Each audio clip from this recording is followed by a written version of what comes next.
You're watching The Beer Garden, your landscape industry podcast that's best enjoyed with a beverage.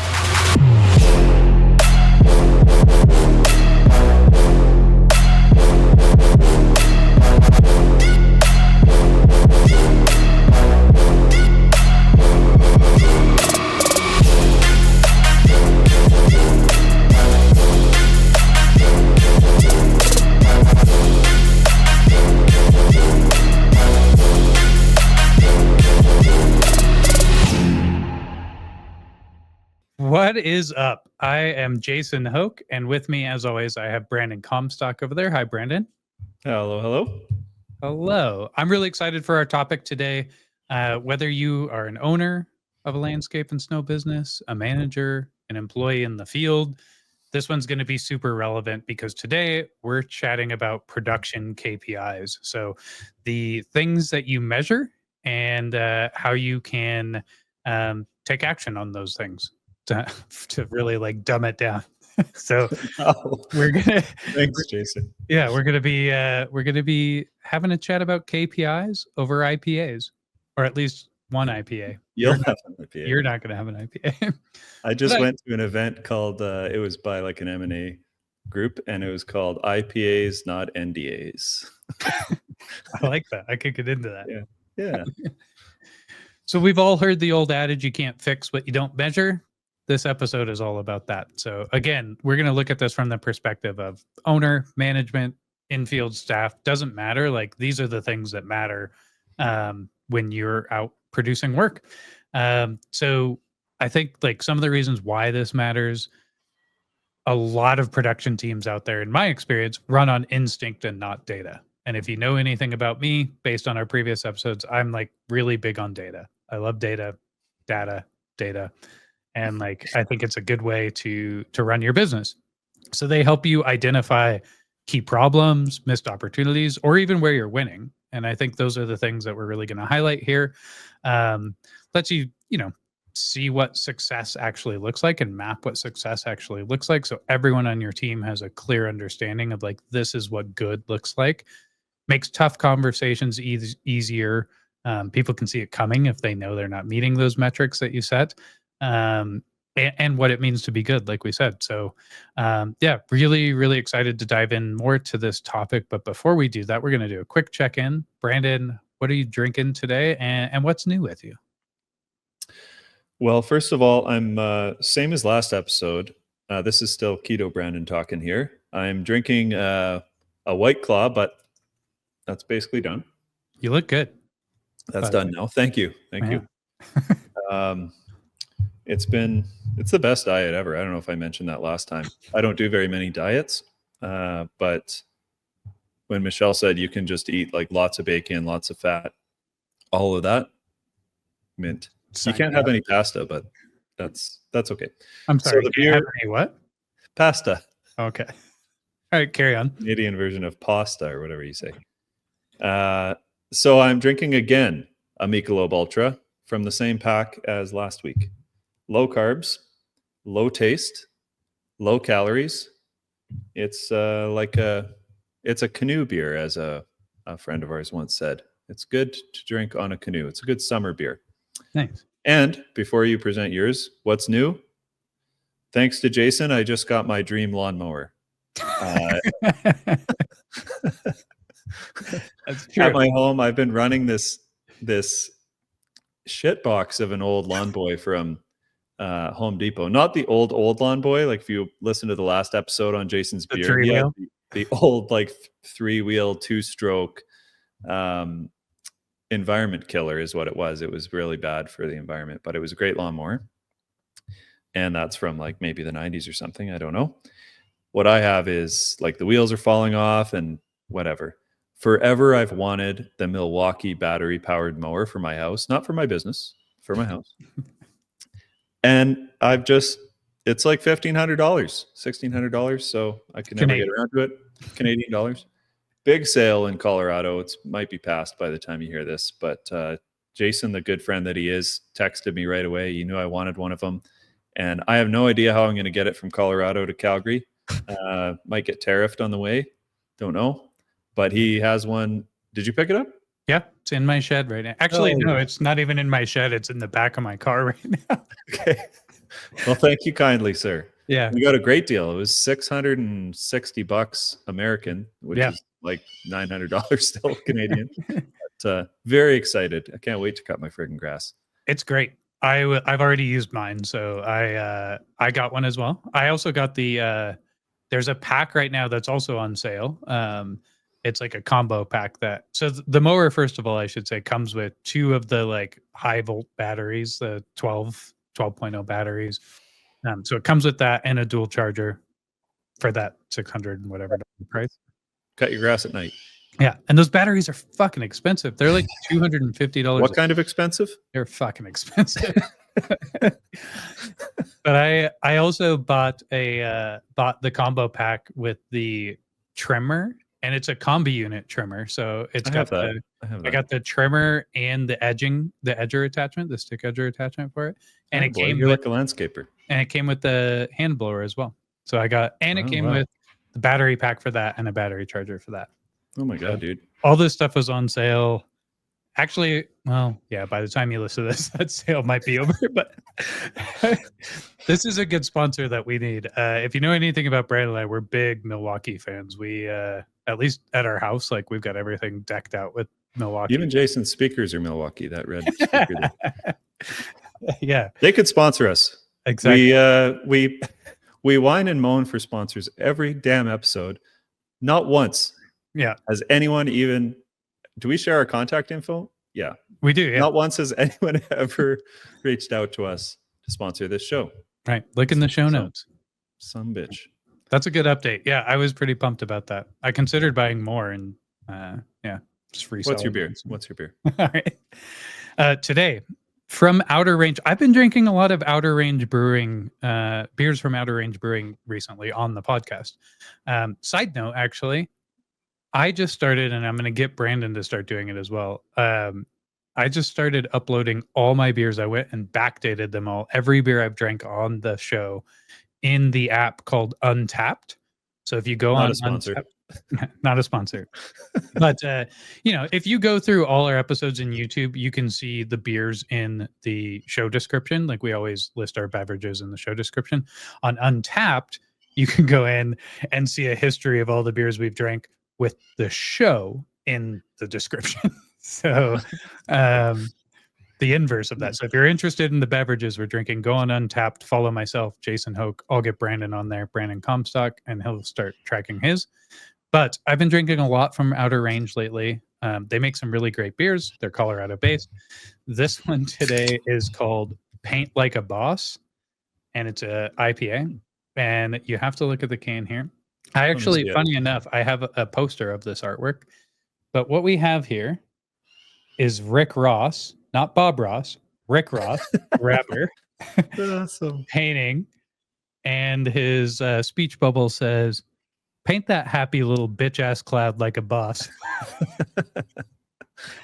That's nice. So yeah, very excited for this. This is nice. You've had 2 great looking beers in a row. Thanks. If nothing else, I can pick. They probably taste terrible, but they're great. Cheers me. Cheers. Cool. So as we discussed, we're talking production KPIs today. I got a shitload of KPIs. I got every KPI to share with you guys today.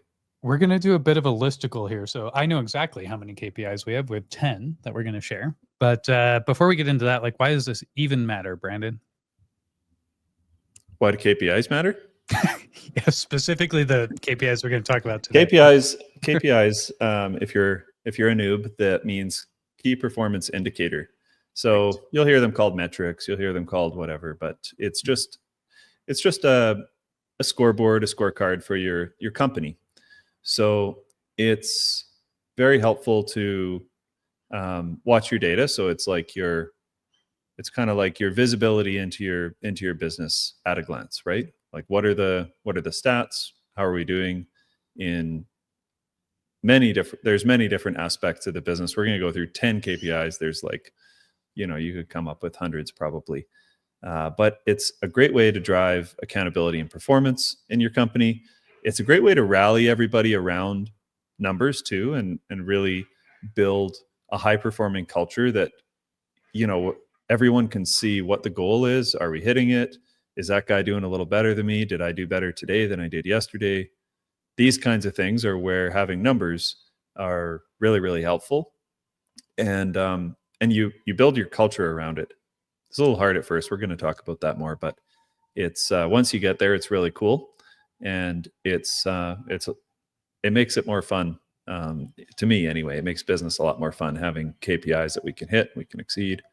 So you start creating some coaching opportunities too in your company. It's like less by feel and more by numbers. So it's not like, why is that crew so slow? Is that crew slow? Are they actually slow? Look at the data, right? You can actually compare things. You can sit them down. You can give specifics like, hey, you're really slow on this site in particular, or you have tons of unbillable time. Like, are the routes bad? Do you not use your GPS? Are you driving to Timbuktu before you get to the next site? These are all various things that you could use KPIs for.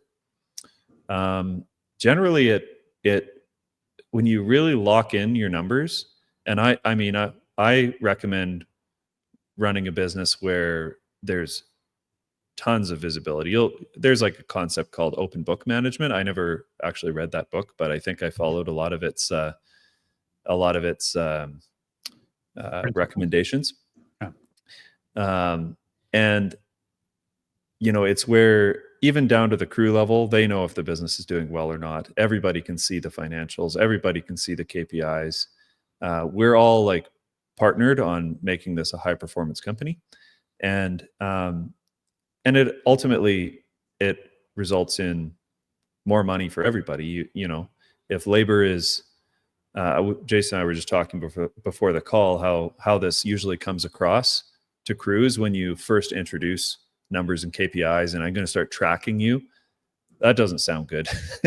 And it's like a worry about, they're like big brother. They're just going to try and squeeze more out of us, and these types of things.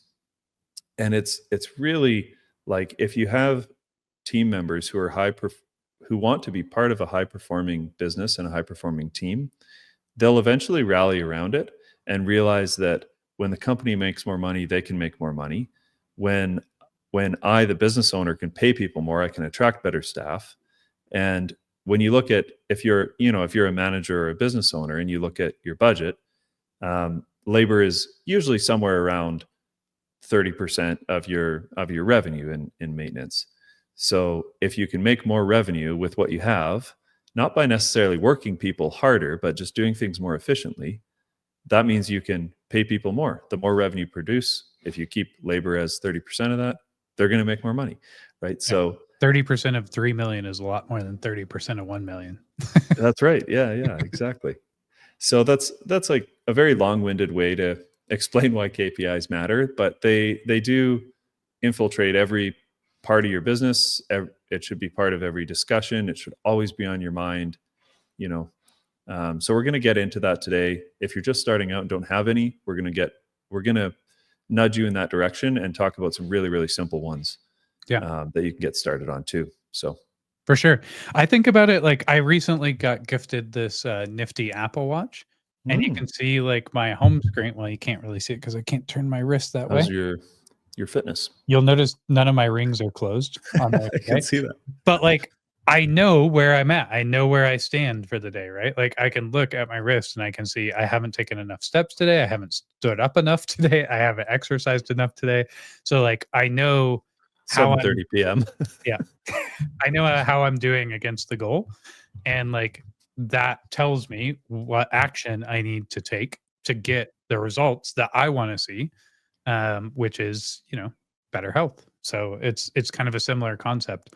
The analogy, this might be Canadian, I don't know. The analogy I've heard is, like some guys are out playing pond hockey and they're just kind of so playing, you're just like kind of playing for fun and screwing around. And then someone puts up a scoreboard, right? It's like, okay, now it's on, right? Yeah. Now once there's an actual scoreboard up and I have to beat this other team, it completely changes the behavior. Totally. Right? Because you just want to win. So yeah, it's kind of like that. Yeah, for sure. We could just spend the rest of the episode talking about different analogies for KPIs. That would, would Yeah, be, that'd be it. Don't worry. We just lost everybody. yeah. Let's get into it. We have in no particular order, 10 KPIs. And again, we're focusing on production, or what some people call operations KPIs. So like the teams in the field, like these are the primary metrics to measure success for the work that you're producing out in the field, right? Yes, that's Cool. right. And don't worry as we go through these, if you're like, we don't have that data, that's where everybody starts. Yeah. Some of you listening will have all the data in the world and not have thought of some of these KPIs, and you can easily put them in place. Some of you guys don't track any of this data, and we're going to hit on those as we go. So there will be useful ones in here. Cool.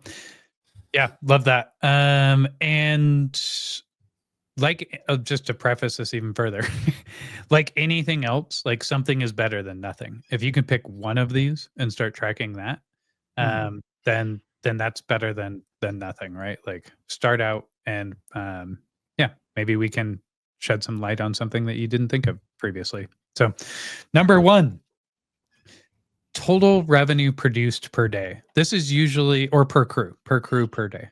So this is usually like a fairly easy place to start, right? Like you should be able to see like, okay, I know that there's this many jobs on this crew. Those jobs are worth X amount of dollars. So really what it is just the daily revenue earned by each crew, right? Very simple. And that tells you something. You can start working backwards. If you have a budget for the year, you can start working backwards and like, okay, well, we have to produce a total of, call it $3 million. I know that I have X amount of working days in the year. That means, and I have X amount of crews. That means that I need to produce, Y number of dollars per crew per day. So Right. with a lot of these, it's all about tying it back to like a larger plan, and we've talked about that a lot in other episodes. This is the granular, like how do you measure traction on these things? And so Right. that's And so if this is like per day, in my company, we had a per day plan. Mhm. Like it was down to that granular level. And we'll talk about hourly soon, but every single day we would look at revenue produced versus the plan. And so you can very quickly see if you're drifting off track. In our market, the season's short. We've got May to October, maybe middle of October. Sometimes it snows in May. So, we've got 5 to 6 months. If we don't know that we're off track until the middle of summer or until late, heading into fall, there's no chance of recovery. Yeah. So this is where this is a very, what you'll hear called a leading KPI, like a leading indicator. Our total, our revenue produced is off. It's the middle of May. We're screwed for the month. Well, you're lucky that you're screwed for the month. Yeah. So you can get back on track for the season. Totally. Yeah. So the what we already covered. This is a daily revenue earned by each crew. The why behind this is what Brandon just said. It's a pulse check on overall productivity. Like how much are we producing currently? And you can start to extrapolate from there, right? You can imagine how you could like, oh, we're falling under. Then you can start to dive into the why, and some of the other metrics that we discuss here will help you with that why behind it. But Sure. this is a good starting point. I feel like a lot of the times. How I kind of already outlined, like this is just really like pulling the data behind like how much revenue was sold on that day. So if you sell contracts like we do, you might sell it like for my company, I sell a total contract value of X amount of dollars. But to determine that total contract value, I've actually priced per service. Like I don't show the customer I'm charging this much per service. You might, but ultimately I know like this is the price per service. And so I can just add that all up on a day. And then that's how I know how much was produced per day. Right. And compare crews and Yeah. There you go. I think it's Cool. important to like pair this with job type and season and those sorts of things, like take those things into account. But especially for my company, for example, we have different revenue produce goals for an irrigation crew versus an enhancement crew versus like a cut and clean crew. Because they have different charge rates, right? So there's different expectations for what they can produce in a day. And like quick sidebar on this one, I would push you to get to total revenue produced per day, but if you just need something even more simple than that, if your job sizes are fairly consistent and your so your visit sizes are fairly consistent, you could start with just number of stops per day that a crew is Sure. able to achieve. We did that early on with our one-off services. Our one-off services were all roughly in the same amount of dollar per service because they were flat rated. So it was literally just like, cool, this crew produced 25 services today. This crew produced 30 services today. Wow, this crew produced 50 services today. So like, Right. let's figure out why that crew was able to produce 50 services and let's repeat that with the other crews. Totally. Cool. Another good one, this is getting a bit more granular, is revenue per man hour. And this is probably one of the most important metrics you could have. Like I would put an asterisk beside this one. So you'll know this from your estimating, and you can compare it from your estimate, per job or per contract to the actuals. And then you can zoom out further and do this from your budget for the season, compared to actuals as you go and see how you're trending. So it's pretty simple. It's just what did we sell divided by how many hours we worked. If you're estimating your jobs at $80 per man hour, and when you produce them, you're going a bit slow, you're only bringing in $70 per man hour. That's something you need to know. If you're bringing in 90, great. Right. So that's what revenue per man hour is. Yeah. Quick clarification on that. You mentioned it's what do we sell divided by labor hours. I would argue that it's what did we produce divided by labor hours. Because again, it's taking that one that we just talked about, the total revenue produced for the day. You may have loaded that schedule up with, $10,000 that they're supposed to produce today, but they didn't finish all their visits. So they only produced $8,000, but they did it in an 8-hour working day. That means they produced $1,000 per man hour. An 8-man-hour working day. That would be like crazy if you were producing 1,000 man hours or $1,000 per man hour. But just take that total revenue produced number that we talked about in number one, divide that by the labor hours worked. And the key thing I want to mention here is like, this is labor hours that the entire crew, everyone who was involved with producing that work, it's all the man hours that crew worked, and not just on-site hours. This is on-site hours and drive time and load time and everything that it took to actually go out and do this. So total hours worked for the day. So like if I'm a crew lead on site and I see that I have $8,000 to produce today, I can start to set benchmarks for myself, right? And for my crew and say like, okay, guys, yesterday we produced X amount of dollars per man hour. Today we're going to shoot for this. The reason I really like this one, and I agree with your the point that you made about like this is one to put an asterisk next to.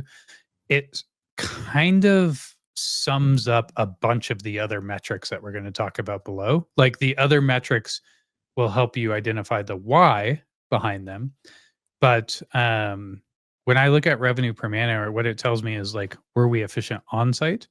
Were we efficient off site? Was our schedule full enough? Like it tells me, like as a crew lead, I love this metric because I'm looking at it. I'm like, okay, cool. This is like the one that tells me like how efficient we were overall for the day as a whole. Right. Really good. Yeah. So that one's super important. If you use LMN, it's like built. That's one of the metrics built right into their estimating. You'll see it in the analysis. Mark Bradley loves revenue per man hour. He talks about it on a lot of his events. Not a sponsor.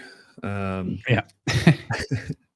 Number 3 is gross profit per man hour. So very similar. It's just gross profit instead of revenue per man hour. Any details you want to get into on that one? No, it's pretty much the same metric. It's just instead of taking revenue per man hour, it's like what was the gross profit? I just talk about the what really quick. Like total gross profit. So gross profit, if you don't know, is just revenue minus variable expenses. Variable expenses being the thing that it took to produce that work. So it'd be labor, materials, maybe disposal, those sorts of things. So that's gross profit, revenue minus those variable expenses. Just divide that by the total labor hours worked. Totally.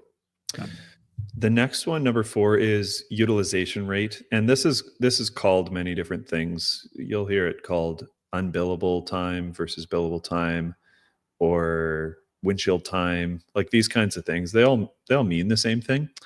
Utilization rate is just the percentage of a crew's time, or all of your crew's time, depending at which kind of like Zoom level you're looking at it, that is spent clocked into jobs, like billed to customers versus not.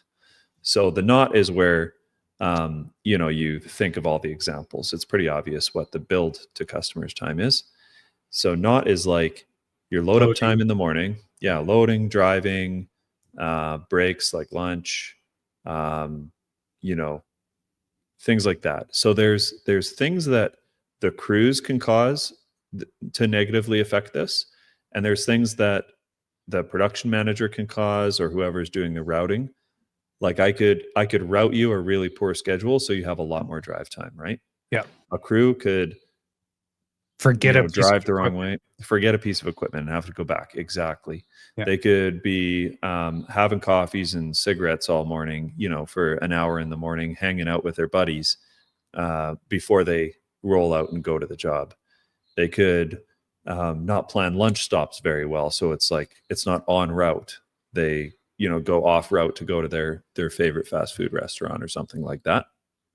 This is one of the biggest killers in companies. And I think it's also, if you have any time tracking system at all in your company, unless it's like the old punch card thing at the shop, like if you have a time clocking app, you should be watching this. And if your utilization rate is like under 80%, I'd be mildly concerned. If it's under 75, if it's under 70, I would be like, like your business isn't sustainable at 65% for very long, frankly. So it's a big one for sure. And yeah, if you don't track it, if you're just a crew member listening to this and you're wondering, just write it down on a piece of paper all day and then figure out how much time you spend driving. And I do want to expand on this one a little bit, because I used to love this metric when I was in the field. Because I knew I wanted to produce, my top goal was to produce a certain amount of dollars per day.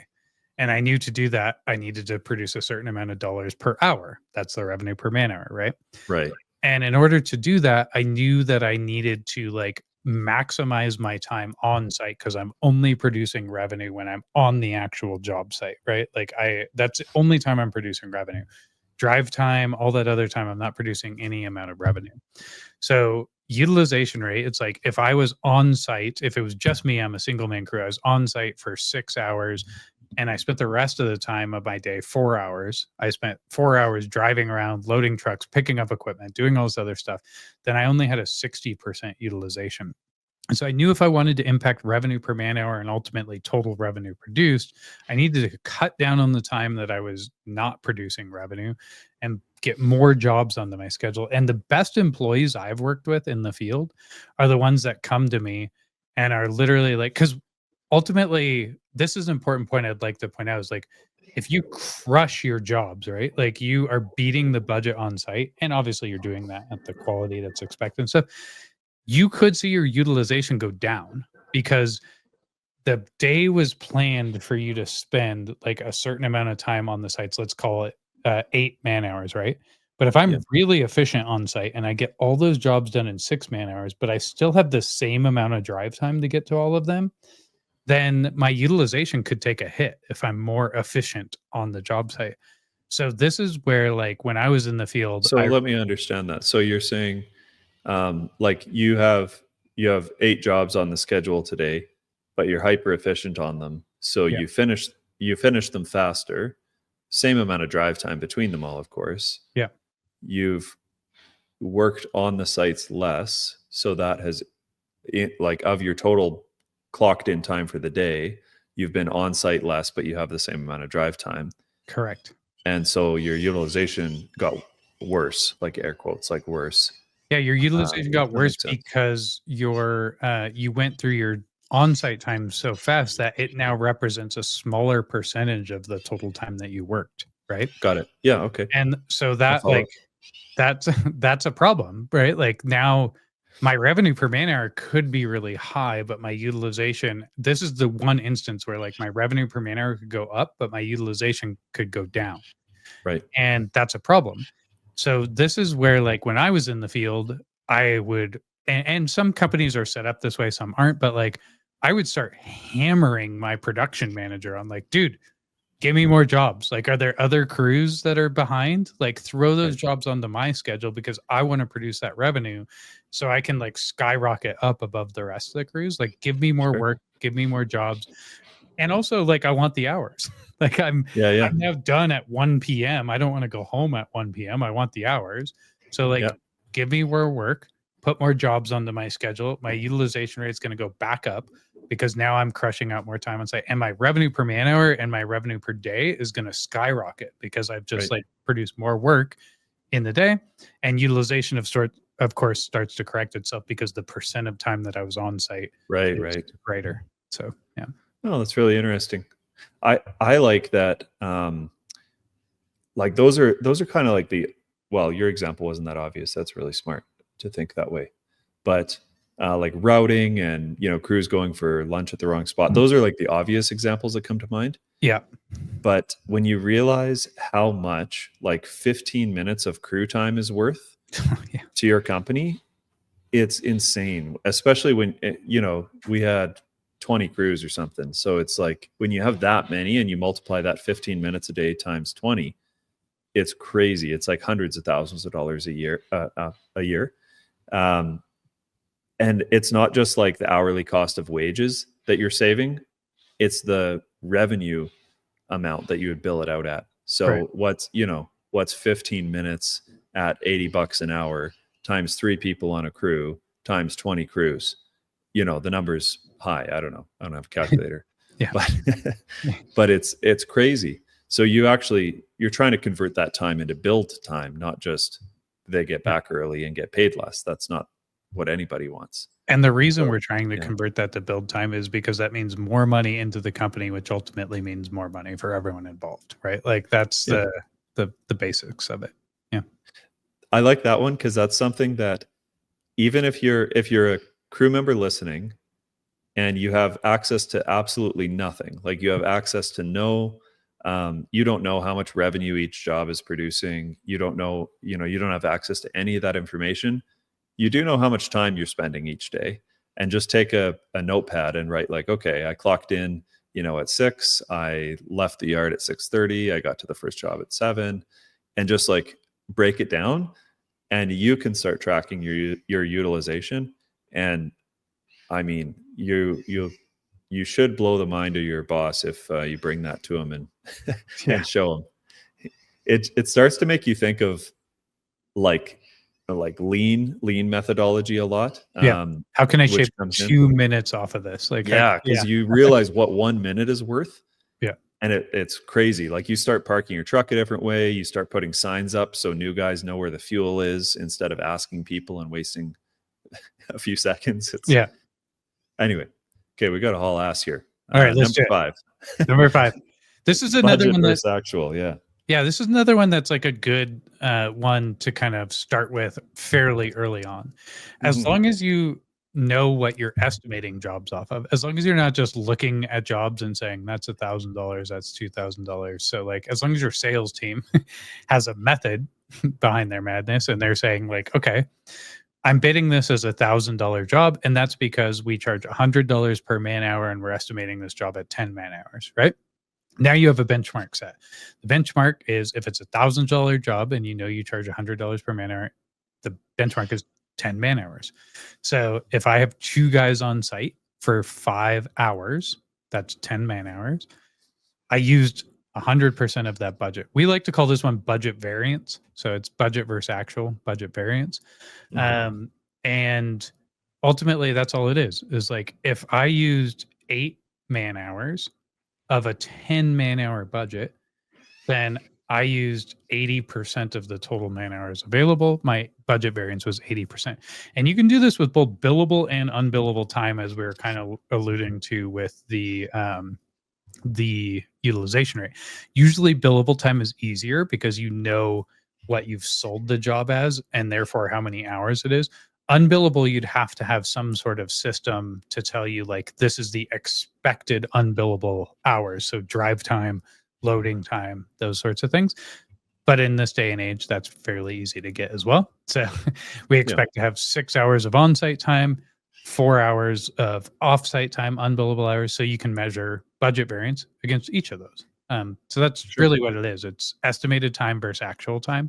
And that's a fairly simple one to track early and a very powerful one, I think. If you're not tracking that data, you suck, quite frankly. You got to get on it. If you don't like estimate your jobs with budgeted hours and then track time in that way, and you're probably in any sector of the business, but maintenance especially, this is where like you need this one for sure. Got to focus on this. And what I will say is this one has to balance out with the next one, because if you just have your crews focus on, like I've done this, I've been in the field, right? If I see we have 5 man hours to complete this job, my thing is going to be like, cool, how do we complete it in 4? How do we complete it in 3? Especially if I'm incentivized off that, if I get a bonus off of it or anything else. Well, sometimes if you don't have, first of all, like make sure you have the right people, but even still, sometimes like that can lead to, whether you mean to or not, cutting corners or maybe operating a little too quick. I always like to say there's a big difference between being efficient and being fast. Being efficient is like getting the job done in a way that meets the expectations and the quality that needs to be met in the like most seamless kind of like approach, and therefore it speeds you up. Being fast is maybe sacrificing other things and just bulldozing through the job and letting other things fall off, which leads me to our next one, which is quality score. Yes. Yeah. So quality score, it's something that, you'll have to come up with an inspection that's very subjective. Which one is that? Objective. Yeah. And track those things. So you're looking in this case for crew workmanship. And you could be tracking other types of quality like landscape health or customer satisfaction. Those are not always exactly tied to crew workmanship, but you are in this case testing crew workmanship. So, you like on ours, it would be, are all the downspouts down? Is there any like a significant amount of grass missed, trimming missed, weeds missed, like this kind of thing? Yeses or nos, just like that. And you want a quality score to run that up against. We don't want fast crews that do crappy work and have to go back to fix it, because that obviously is the least efficient thing you could do. Totally. I'll just say we put a lot of weight on the customer rating. Yes, we do internal inspections as well. Our account managers have to go inspect the properties and follow a checklist for all the things that you said. We put a lot of weight on the customer rating, and the reason for that is, as much as it sucks, like we have to face the reality of like the customer perception is very important. This is where dumb sayings like the customer is always right come from. Like that's a dumb blanket statement. But the reality is, and the kind of like feeling behind that is, the reason people say that is, if the customer rated your service a 2 and your inspector these damn birds, do you hear that? Yeah, I hear it. Jesus. Do you know what magpies are? They're freaking taking over my city. You've got an aviary out there. Dang, dude. Sorry about that. It's like a zoo. So Jesus, if the customer rates it a 3, but like let's say on a scale of 5, customer rates it a 2 or a 3 or whatever, and your inspector rates it a 4 or a 5, like ultimately, like which one matters more in there? Like the customer is the one that's paying you. The customer is the one that decides. We've had so many discussions about this with our staff too. Yeah. Where it's like you guys did a perfect job, and then the customer saw the freaking, some guy was smoking on the site. It's like the best freaking job ever. But it's like, why didn't you like leave to smoke or do something? I'm so glad you said that. That is the example I was going to use as well. It's like you crushed the job. The yard looks beautiful. Everything looks perfect. And then the customer looked out the window and you were hanging out in front of their house. Or you like cut your sleeves off our t-shirt and you look like you're in the WWE or something. Yeah. like it or not, like you can like it or not, that is the person that pays your paycheck. Like in the end, that is the person that pays your paycheck. It's not the manager, not the owner. Like that person looking out the window that's pissed about you smoking in front of their house, they're the ones that pay your paycheck. So that is an important. It's like a performance. Yeah, I think our employees always thought I was so dumb when I said that, but it's like a theater performance. It's like, dude, where you park, how you walk, it's like everything is so important. Well, and especially condos when you're like in a fishbowl, 1 million people looking at you. I know we're trying to cruise through this, but let me give an example. Like when I was out in the field and we used to, like, I'm thinking of aeration days, right? Like aerations was one of those services we could just crush out. We would just turn and burn and get these aerations done. And we got to the point that we were like incredibly fast, right? But we found if we're incredibly fast and it just looked like we had no care, like our quality score would go down. But if we're incredibly fast, this sounds really stupid, but it became almost like a choreographed dance, right? Like from the moment we pulled up, we would assume the customer is watching us. And so myself and my other crew member, we'd get out of the car. We'd like go back, taste the chorus. You're like, yes, perfect. No, but like what I do mean, there is stuff like that is relevant. Like we would get out, we would put the ramp down together. Like it really was choreographed. Every job, put the ramp down together, pull the aerators off together, start them. There's no time in between each of these steps. There's no like sitting and bullshitting.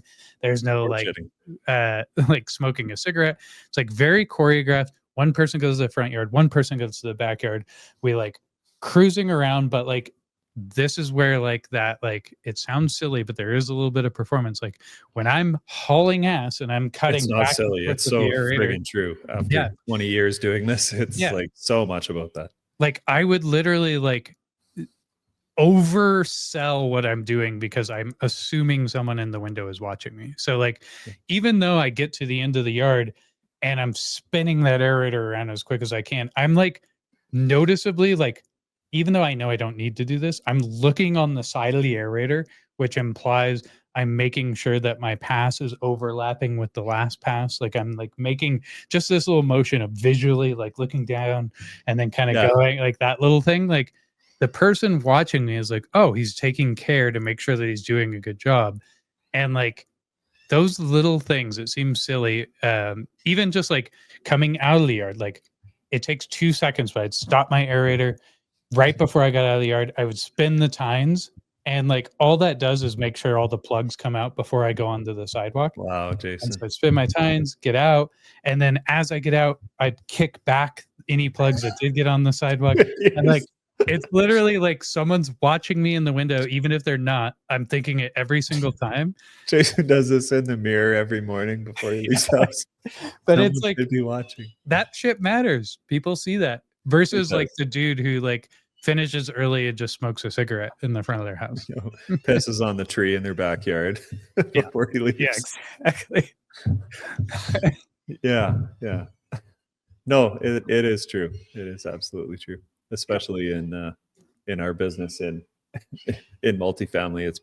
You have a particularly many more people to give you trouble. Right. And with any of these metrics, there's always like, if you are, that's the beauty of these KPIs. If you're thinking about these and you get them to be muscle memory in your head, you start to realize the things that you can do to impact them. Another example is like, I finish the front yard first. The guy in the backyard still aerating. I get on my walkie-talkie and say, hey, do you need help in the backyard? And he's like, no, I'm almost walkie-talkie. We did around lanyards on our neck. I'd say like, hey, do you need help in the backyard? He's like, no, I'm good. I only have a couple more passes. Like I'd go through and blow off the driveway and the sidewalk and he's still not out. The last thing I would do is like, oh, their trash cans are out here and they've already been emptied. Like take the trash can in. And the reason I'm doing that, like just if we're being completely honest with like a selfish sort of side of things, like, yeah, it's a nice thing to do. But also like if someone witnesses that, my quality score is going to go way up. Like, let's just face it. Like that's going to impact my quality score. Awesome. I didn't do a lot of those things. So that, and I've definitely not aerated as much as you. I avoided it. Maybe when you're here, it sucks you're going to be here. Rodeo running one of those things. Sucks that you're going to be here in the middle of summer, but maybe we can figure out a way to get you out and aerating some properties here in the next month. Probably good.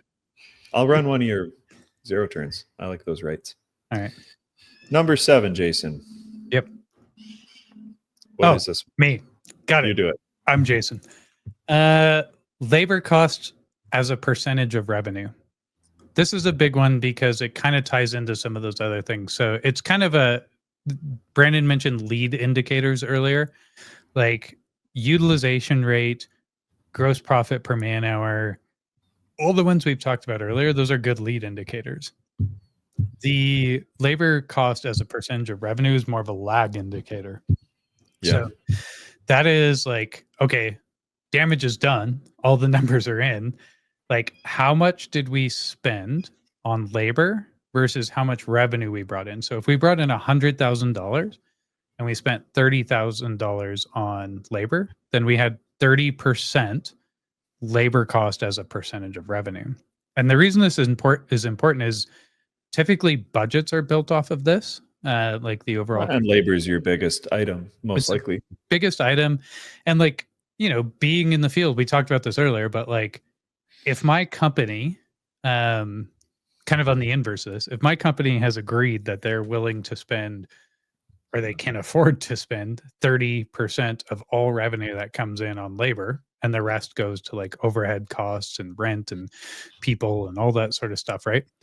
If I know 30% is my chunk for like the people producing the work in the field, then I know if I can increase revenue and produce more revenue, as we talked about earlier, then that 30% of 3 million is bigger than 30% of 1 million, right? And so it's an important metric to track and to understand from all roles involved, and really start to measure yourself on that. It's just total labor cost divided by the revenue.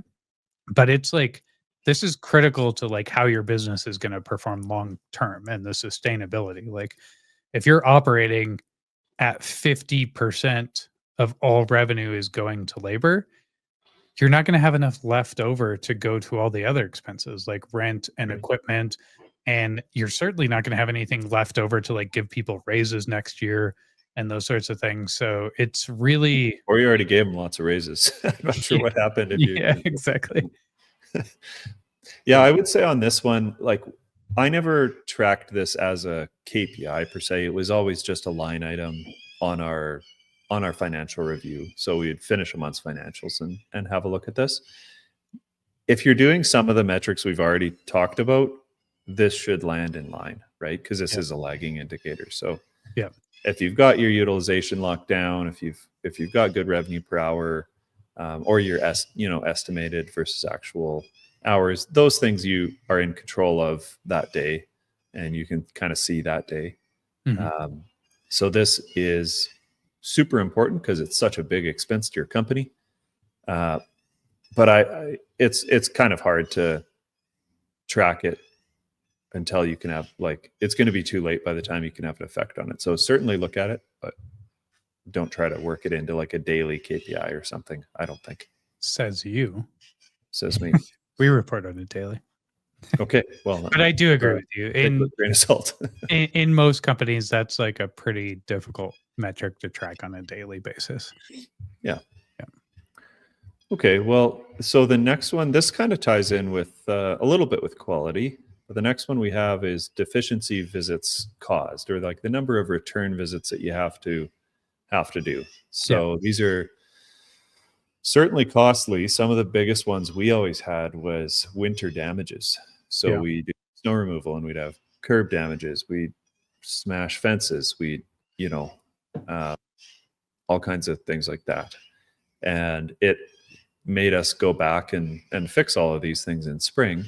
And it was super costly, especially those ones, because now you're fixing them in your busiest season when you should be flat out producing, enhancement work or whatever. Yeah. So one of the reasons deficiency visits are so expensive is not only the obvious, which is like you already went out there for one visit and now you have to go out there to fix something that you didn't do wrong. So there's extra labor on site. But remember all the other metrics we talked about already. Like if you have to go back to that site, you're now adding drive time to go back to that site. You're impacting your utilization. that visit represents likely $0 on your revenue produced. So like that is eating up time on the day that isn't counted toward revenue per man hour or revenue per crew per day.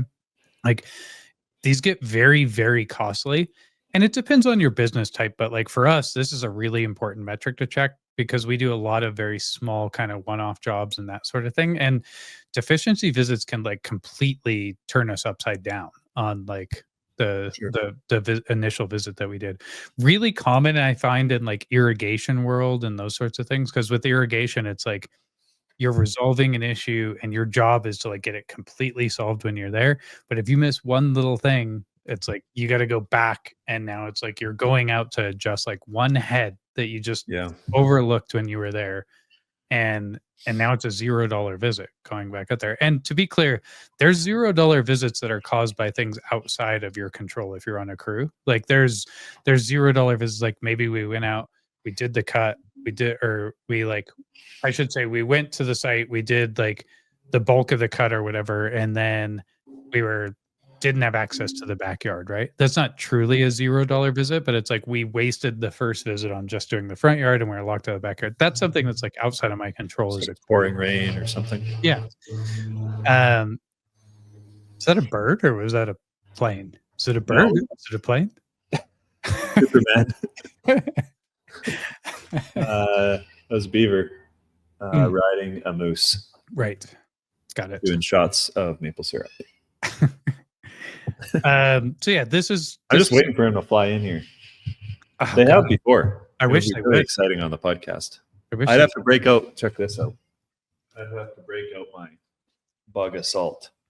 Oh, you got a bug assault. I have a bug assault as well. Really? Yeah. Does yours say this on it? Nope. Can you read Does that? not say for rectal use only on mine.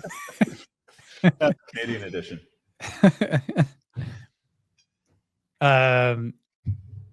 Cool. I think we covered that one. Moving on. We're on number 9. Number 9. Yeah, we're doing good. See, we knew what our estimated time was. Yeah. And we sped things up Yeah. without sacrificing quality, I would say. Yeah. Number 9 is I call this a I workout. love this one. Yes. Okay, Jason.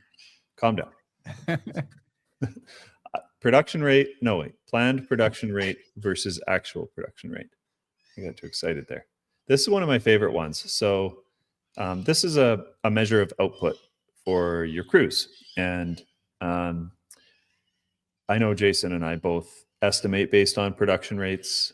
It's like how many square feet per hour that service takes your crews to do.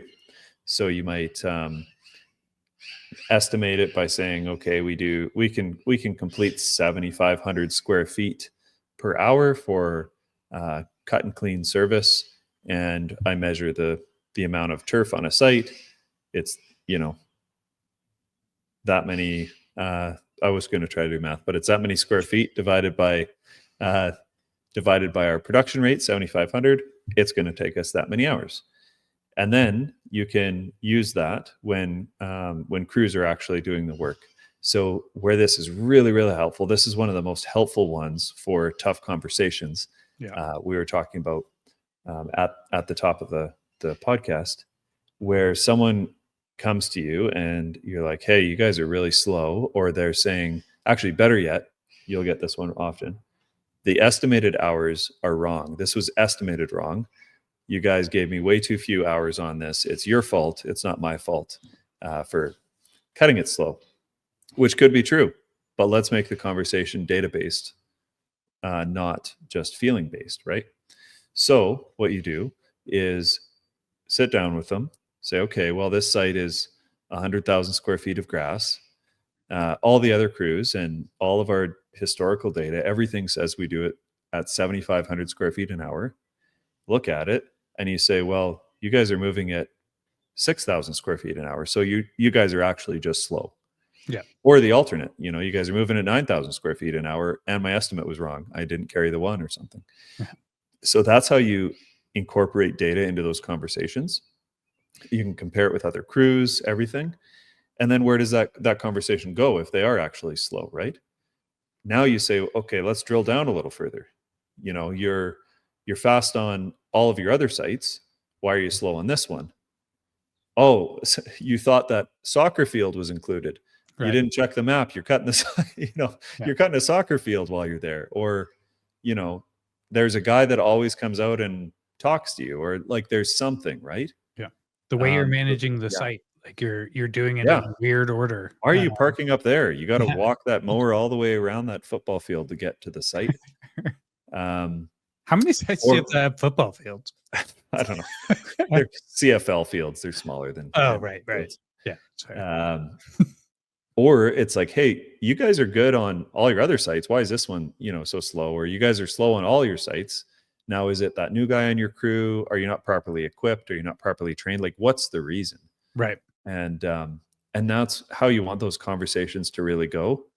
And then you can really dig into it and dial into the core reason. Maybe they just need some training. They need to be shown, right? So that's why I really like this one. It's a good one. I forgot to make this point about the deficiency visits one, but it's kind of similar. Like, this is a great one to track by crew specifically. In fact, it kind of has to be by crew.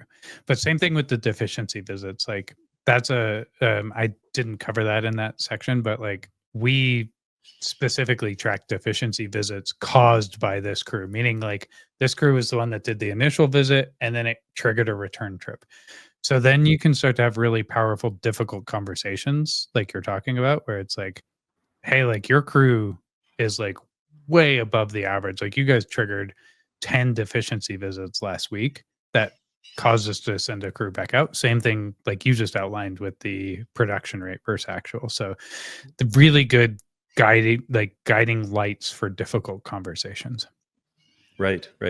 And ideally, you don't have to get to this place tomorrow or anything, but ideally these things, like, crews have visibility to these numbers. Yes. And you just know that you're underperforming because the target is this and every day I hit this, right? So you're not surprised when you get pulled aside for a conversation, or you're not surprised when you get terminated, right? Because you've never met the goal. And for owners and managers listening, like, I talk to a lot of landscapers and a lot of landscape company owners, and this seems unbelievable to people with kind of underperforming teams. But there's people out there, I promise you, in your market. I know this sounds crazy to some of you, but there's people out there that are just high performers that want to hit these budgets, that want to kick ass at their job. They want to help you build a great company. Yeah. They're out there and they want to hit these goals. And if you don't give them a goal or a guiding, scorecard or something to look at, they just don't have anything to go by. They don't know if they're doing great or not. Yeah. And so I think that's so imperative to get to eventually in your business. Excellent point. I would just say, like, you're right about that. And like, if you have doubt about that, where it's like, oh, it's like, I don't feel like, there's not those high performers, whatever, like, you probably were one of them. Like, if you're at where you are now and you own your business, chances are like you've had that mindset and you were there and you got there at some point. Like, a lot of us start in the field and we work our way up to like management and ownership and those sorts of things. You probably were one of those high performers. Like, great. Like, I know everyone tells you you're special. You're not that special. There's many other people like you out there. I have a whole bunch of staff that like I know are better than I was in the field. Like, there's a lot of staff that I have that were like not at aerating. I tell you that, they don't dance with it like no you one do. could touch me there. But like a lot of my stuff is way better than I was in the field. Those are my high performers. Like, they have the same mindset. They have the same kind of mentality, and they've figured out ways to be even better. Yeah. And it's kind of like, I've been on both sides of it. So when, early on, I really struggled with culture and really struggled with having good staff.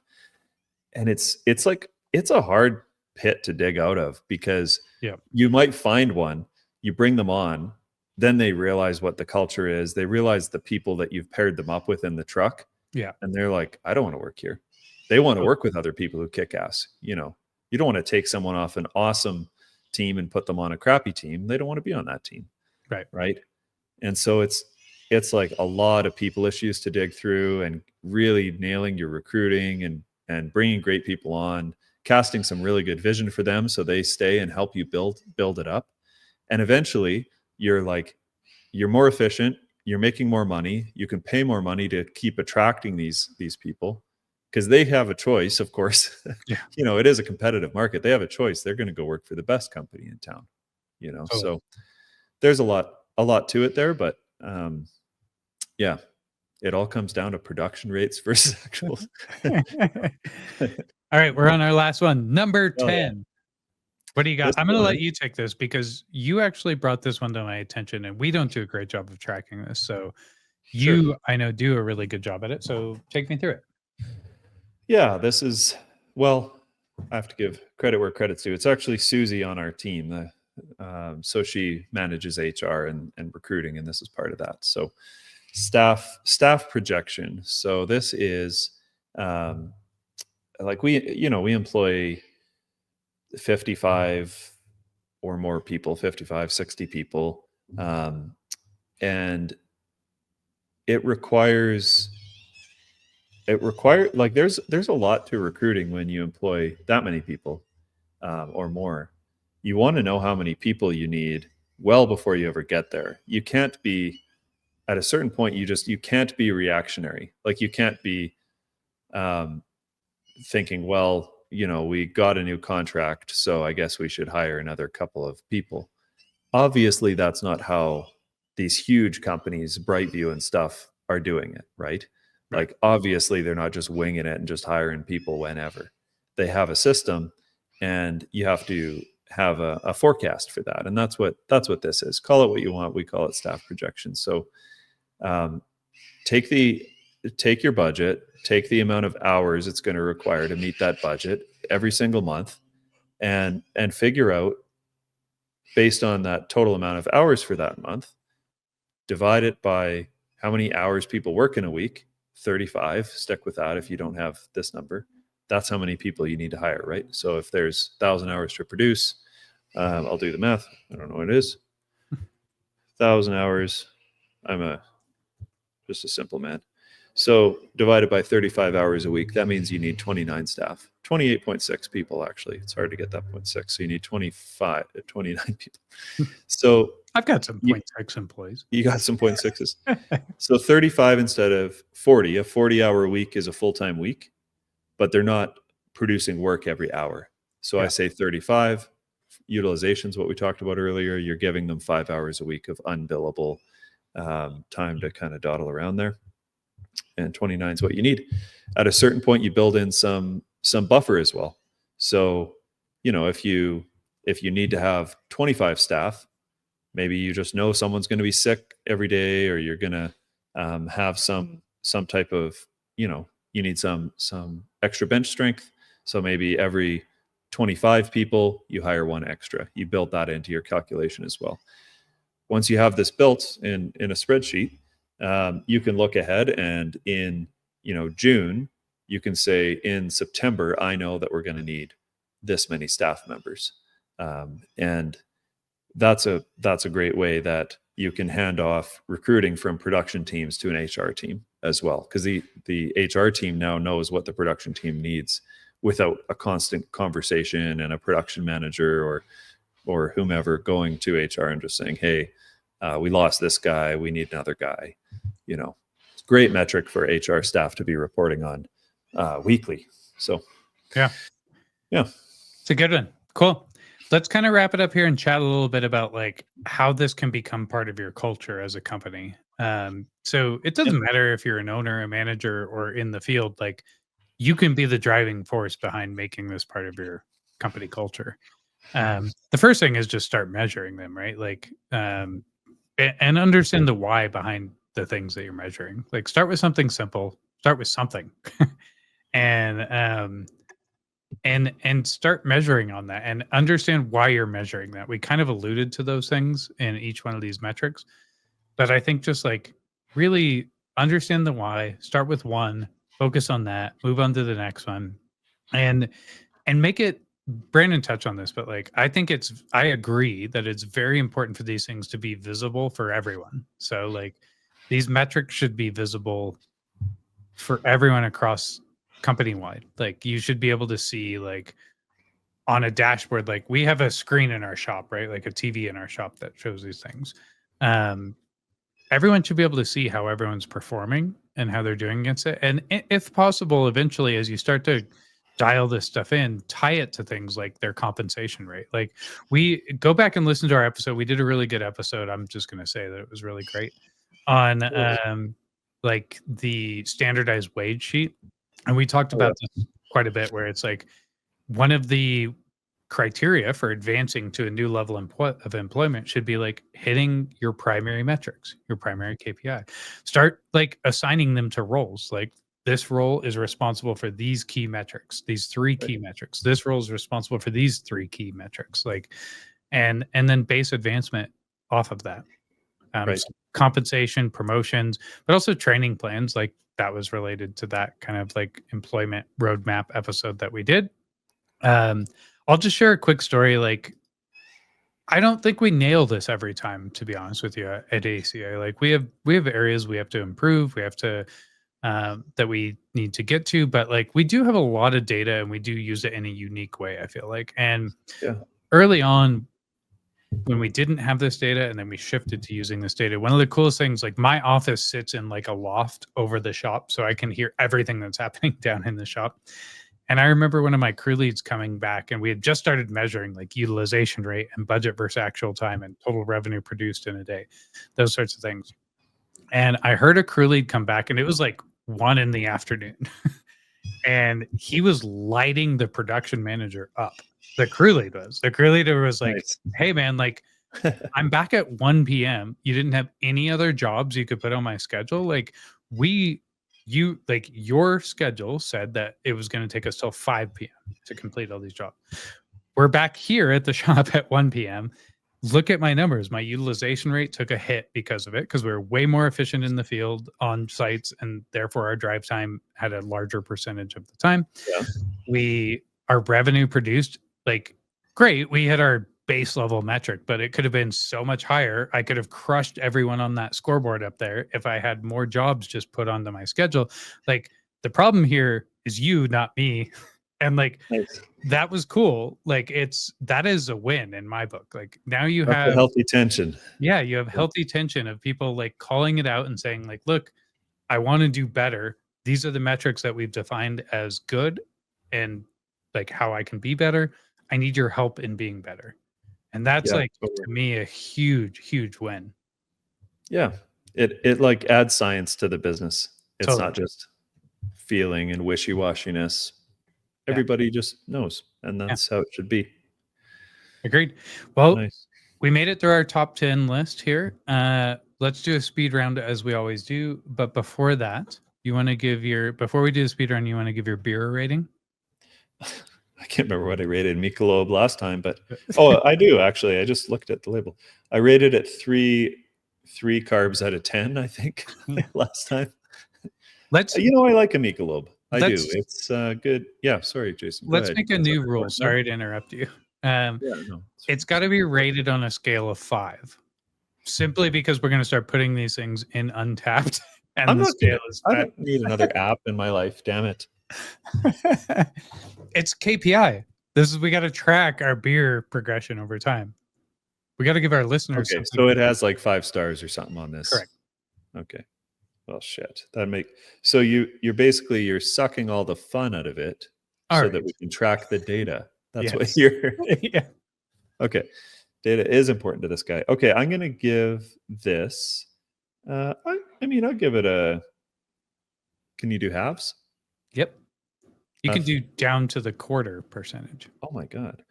I'll give it a 3.75 for similar beers, like for watery kind of, camping beers. All right. Yeah. 3.75 for the Michelob Ultra. Track that for me. Yeah. I mean, you're going to have to, we'll get to that later. Okay. All right. Cool. All right. For me, I'm drinking the Outer Range Paint Like a Boss with the great photo of Rick Ross, as we talked about. I'm going to give this a 4.25 out of 5. That's pretty high rating. I like IPAs. I'll preface that by saying if you don't like IPAs, we'll just like, why would you be drinking an IPA? Yeah. But, Yeah. I think um, you're just in a good mood today. it's good. Yeah, I am. I'm in a good mood. Okay. All right, let's do speed round. You want to answer first? Or you want to ask first? I'll answer first this time. Answer first. All right. What's the number one KPI you'd start out of the 10 that we listed? What is the number one KPI you'd start tracking today? Steps per day.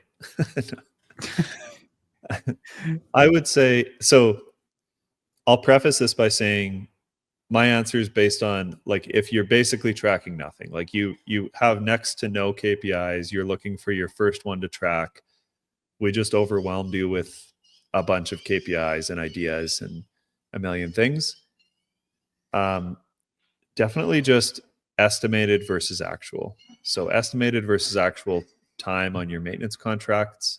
It's something that, if you're not estimating that way, I rudely said you're doing it wrong earlier. And it's like, that's the basics, guys. Like you have to be estimating based on time. And then your crews have to know how long this job should take before they're out of there. Start doing that right away if you have nothing else. Cool. Good answer. Favorite tool for tracking KPIs? I like Google Sheets. There's a lot of dashboards and a lot of things in all of the CRMs and everything. And I'm a software guy.